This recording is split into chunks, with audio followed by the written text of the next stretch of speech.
C'est intéressant, mais je pense que c'est un gros problème qu'on a dans la mentalité française, c'est qu'on associe toujours le résultat à l'effort et au mérite. Et tu vois que ce soit à l'école, que ce soit dans les discours politiques, c'est toujours la même chose, c'est il y a les gens qui méritent d'avoir beaucoup de résultats, qui travaillent plus, on parle toujours de quantité, et les gens qui travaillent moins, qui sont des assistés ou je sais pas quoi, tu vois, enfin chacun prend ce qui l'intéresse dans cette théorie, mais je pense que cette théorie est juste fausse.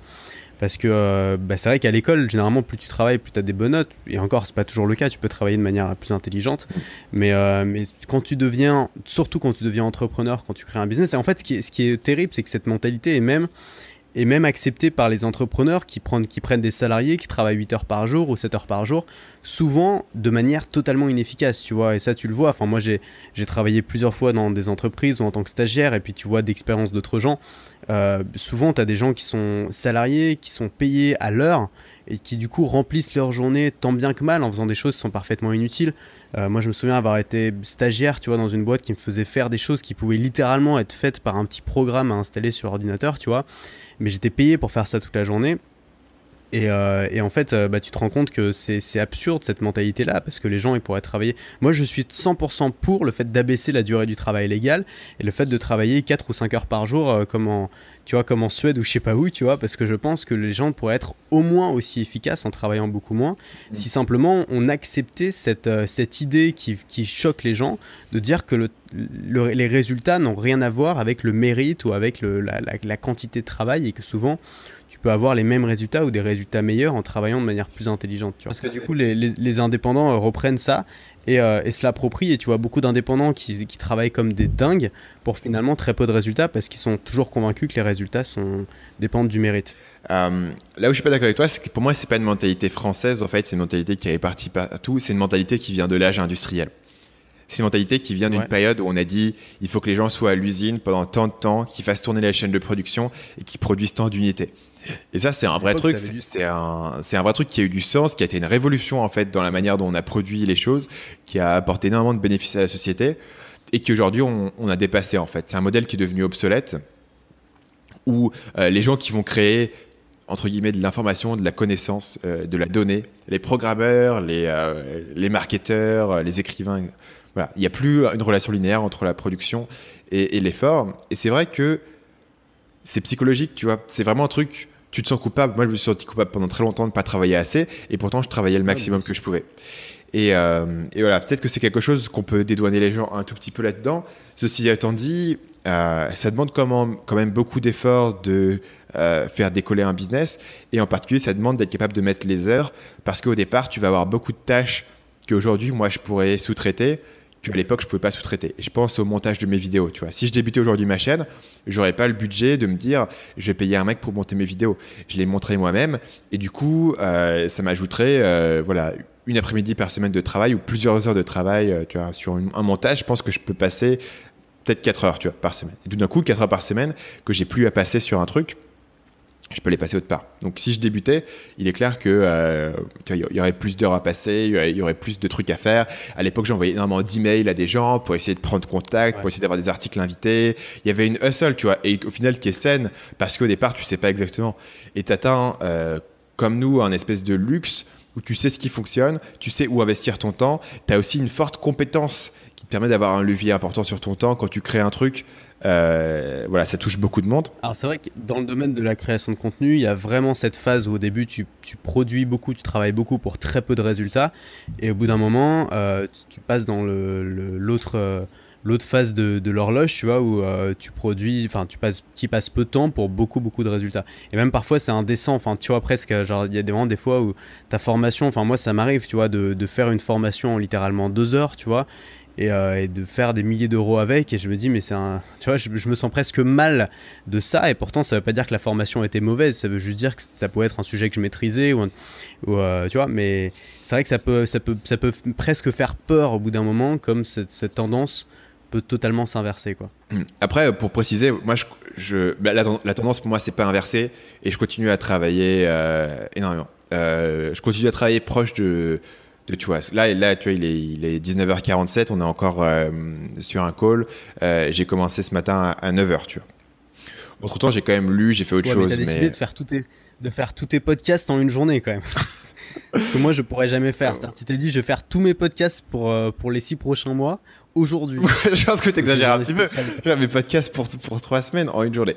Quand même, tu vois. Mais si je devais faire tous mes podcasts pour 3 semaines en une journée, je sais même pas si ça tiendrait dans les 12 heures. Non, donc, je continue à bosser. Je pense que ce qui a changé, c'est pas tant les heures de travail, parce qu'en fait, moi, je suis un peu un mec bizarre comme ça, et je mesure chaque heure de travail depuis 2014 en utilisant une application qui s'appelle Toggl, Toggl, que j'aime beaucoup, et je me sers pour suivre mon temps depuis 2014. Donc en fait, je peux mesurer que je travaille pas moins, et au contraire, je travaille plus en moyenne, parce qu'avant, il y avait des périodes où j'étais entre guillemets trop, j'ai pas envie de dire déprimé parce que c'est pas le bon mot, mais tu vois, où j'étais trop anxieux, où j'arrivais pas à travailler. Donc je travaille plus en moyenne d'heures par mois qu'avant.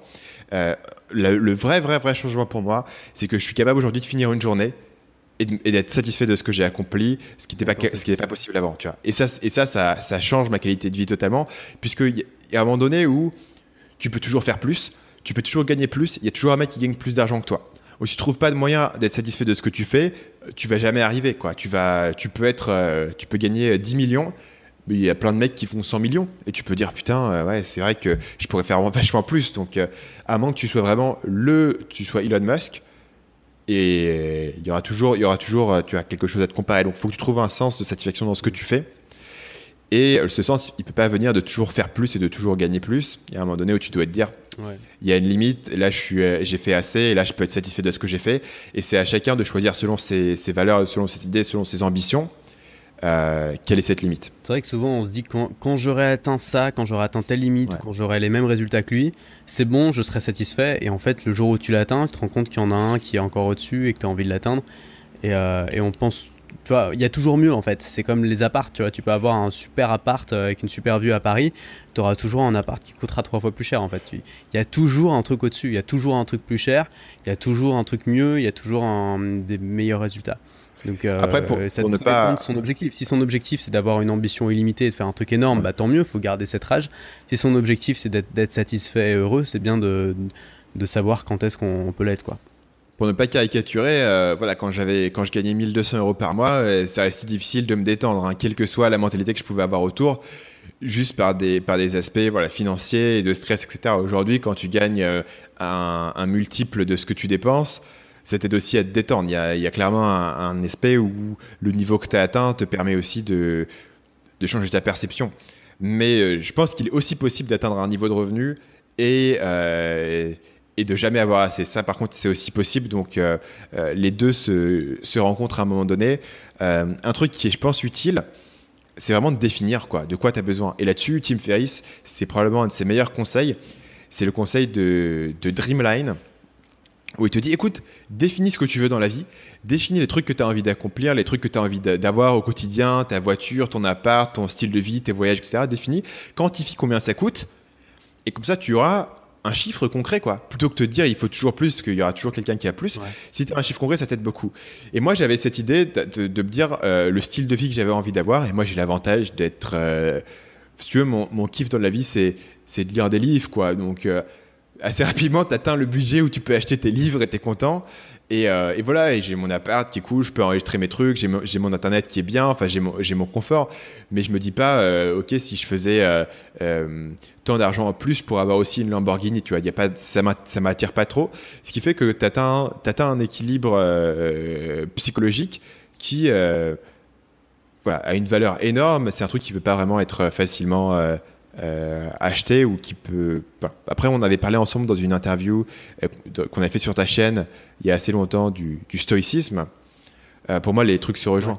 Le truc de dire de quoi tu as vraiment besoin dans la vie, quels sont les éléments dont tu as besoin au quotidien, te concentrer là-dessus, te concentrer sur le cœur de ton travail, le cœur de la valeur que tu apportes, le cœur de ta compétence. Et là-dessus, tu trouves une espèce de sérénité qui, je pense, est précieuse quand tu fais un truc qui peut sembler, vu de l'extérieur, aussi incertain que nous.